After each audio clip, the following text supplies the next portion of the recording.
Hi everyone, welcome to Crafting with Zizaran. There's quite a lack of crafting videos in POE, and this is going to be a whole new series. We're going to start out with the most basic tips and tricks for beginners, and we're going to have episodes that'll take you all the way up to like the most advanced endgame crafting possible in the game to make really powerful items. And there are a lot of games similar to Path of Exile, but its crafting system is completely different than anything else. Like in, for example, games like Diablo, you have gold and stuff like that, which we don't really have in PoE. And something that sets it quite apart is that the crafting currency is also the trading currency. So we're going to explain a lot of that later. Today's episode is going to cover basic item properties, essences, and orbs. And hope you enjoy. So, in Path of Exile, we have 5 flask slots and we have 10 equipment slots. So you have things like 2 rings, helmet, gloves, boots, belt, amulet, chest, and you have a primary and a secondary slot. Obviously, if you use a two-hander, you're using both your hands for this. In Path of Exile, you have 4 different types of rarities. You have white or normal items, blue or magic, rare or yellow, and you have unique or yeah, they're not really called orange, but yeah, unique items. And we'll use those terms interchangeably. If you're looking at different base types, so for example here as Serpent 1, you can't find a better Serpent 1. All base types are exactly the same. And you can change the quality, which we'll talk about a little later as well.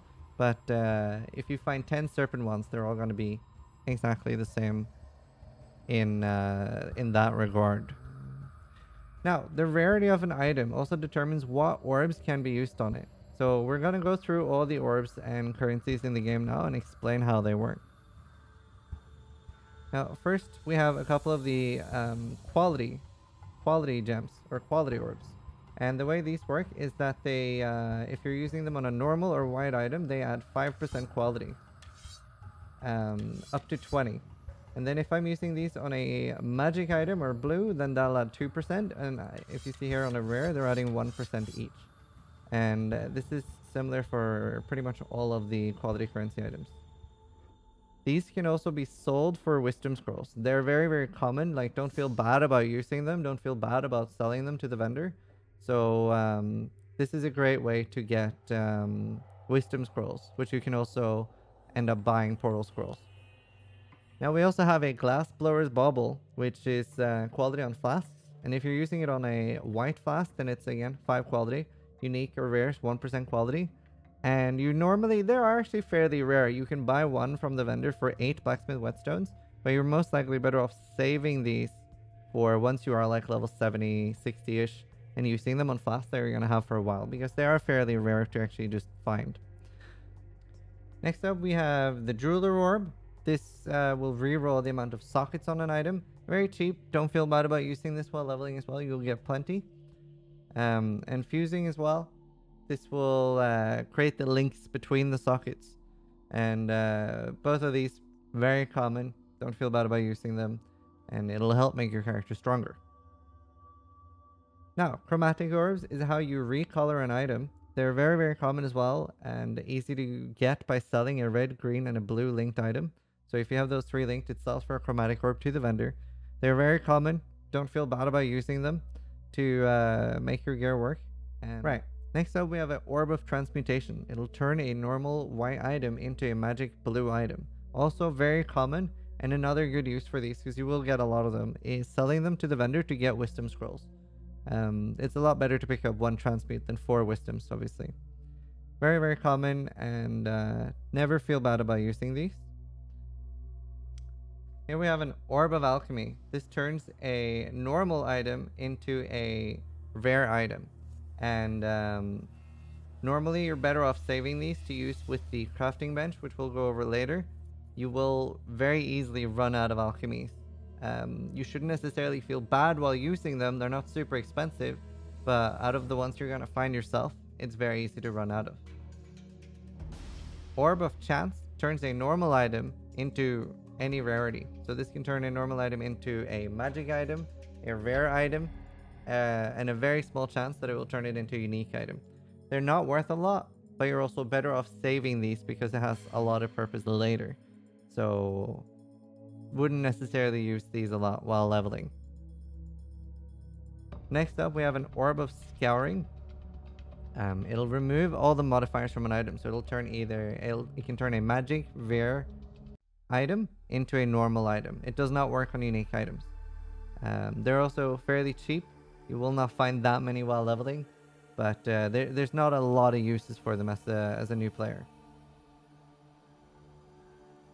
Blessed Orb. So the Blessed Orb changes the implicit of an item. So in this example here, changes the implicit of the ruby ring between 20 and 30. These are fairly common, but you're most likely want to wait with using these later until the end game when you're not going to be changing items all the time. They're fairly cheap, but fairly rare to actually find yourself. They're just not used as much. A Divine Orb. This is a fairly rare orb. You don't want to use this early game at all. You want to either sell them or save them for later items. And what a Divine Orb does is that it rerolls all the stats, all the affixes, which we will explain later, on an item, and it's strictly within the tier. But this is more of a late game orb, not something you have to worry about now. Orb of Alteration. Very, very common. The majority of these you'll get by selling identified blues and rares to the vendor, and they reforge an item. So if it's a blue item, it will reroll said blue and give it new stats. Very common. Don't feel bad about using it, but the big use for these will be using in the crafting bench, which we will, especially early, and we'll be talking about that in a later episode. Orb of Augmentation. If the blue only has one stat, it'll give it one more stat. Max stats on a blue item is 2. So Orb of Augment adds 1. Very, very common as well. You get it by selling rares with 6 stats, and they also drop a lot. So don't be worried about using these. Chaos Orb. What this does is it re-rolls a rare item, minimum of 4 stats on it. Like it'll always have 4 stats when you're re-rolling it, I mean. And this is the cornerstone of the Path of Exile economy. A Chaos Orb is the most used orb for trading, and most items are priced in Chaos. Some of the bigger ones are priced in Exalted Orbs, which we'll talk about later. But the entire economy basically revolves around Chaos Orbs.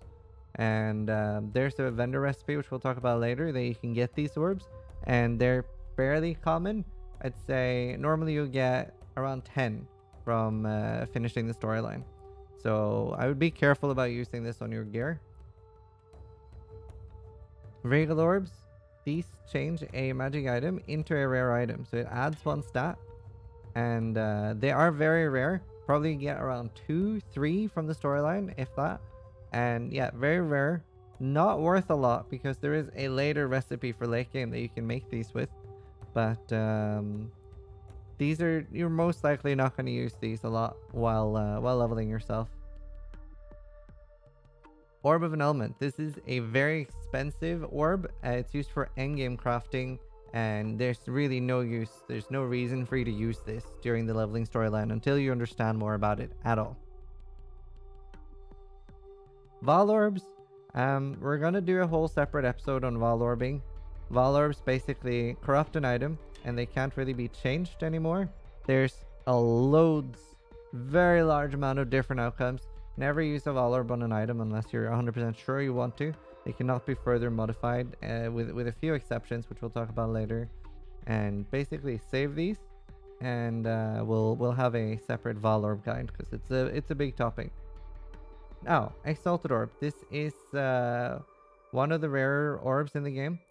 And it is used for a lot of the trading in like big ticket items. So if something's really rare, it'll be listed in multiple exalts. On the softcore leagues, Exalted Orbs will be somewhere in the 100 to 150 Chaos Orb value. So one of these is worth around 100 of the Chaos Orb that we showed off earlier. And you don't want to use these early game at all. You normally want to hold on to them. And use it to either buy an item in a build guide that you're following, which I would recommend following build guides, And definitely don't be running around using these on your items very much, because the low chance that you're going to hit something you want, and 90% of the time, especially as a new player, you're better off just buying something with it. And Mirror of Calandra, this is the single most expensive currency in the game. I'm only mentioning this just so you don't get scammed if you do find one. This is worth somewhere like 100 to 150 Exalted Orbs, sometimes more. So, and that means it's around 4 to 7,000 Chaos Orbs, depending on what league you're playing. And don't use it. It just duplicates an item, copies it, and it's very much a high-end crafting, endgame crafting kind of thing. So make sure you know what it's worth. Next, we're going to talk about essences. And essences are very similar to alchemy orbs, and what they do is they guarantee one stat. They're fairly self-explanatory, but you'll find a lot of these while leveling. This is something most players will jump into. So if you're a spellcaster, then you can use, for example, this one will guarantee that the weapon you're using will have this flat damage to spells. A contempt will guarantee that a weapon, very useful in Legion, that a weapon will have flat damage to attacks. And you can see that like these, especially like the more common ones, don't feel bad at all about using them. They're not super valuable. Once they're like screaming or shrieking and above, then they start being very more valuable. But anything like wailing and below, throw it on everything. You'll get quite a lot while leveling, and they're extremely useful. And you'll definitely notice a power difference if you're using, for example, the damage one. So like contempts, and there's 3 different spell ones. So you have anguish, suffering, and torment, and woe as well. And then yeah, they're very, very good to use while leveling. And even if you find something like, as an example, like a doubt, none of this is particularly great, but at least it works like a free alchemy. Do be careful, because essence monsters can be pretty rippy and they might kill you. So hopefully this was the first episode in the guide, and hopefully it helps you guys. You can send requests and stuff for future videos. We're going to try to crank out as much as we can. Hope it helps, and try to die less than I do.